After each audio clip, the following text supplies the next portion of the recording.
మంచి నిర్ణయంతో వెళ్ళాలి. ఇంత జ్ఞానం ఉండి ఏం ప్రయోజనం బిలాముకు?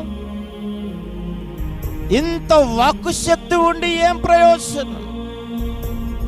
దేశములో రాజులు పిలిపించుకునే అంత స్థాయికి ఎదిగి ఏం ప్రయోజనం?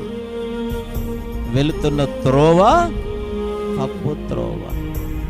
తప్పు త్రోవలో నేను వెళ్ళి బహుమానం పొందుతాను అంటే బహుమానం పొందలేమయ్యా. తల్లి, బహుమానం పొందలేవు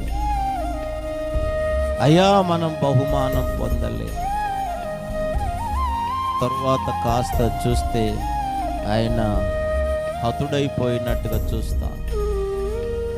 ఈ రోజున దేవుని బిడ్డలారా, సంఘమా, మన త్రోవలను సరి చేసుకుందాం. ఆమేన్. మన త్రోవలు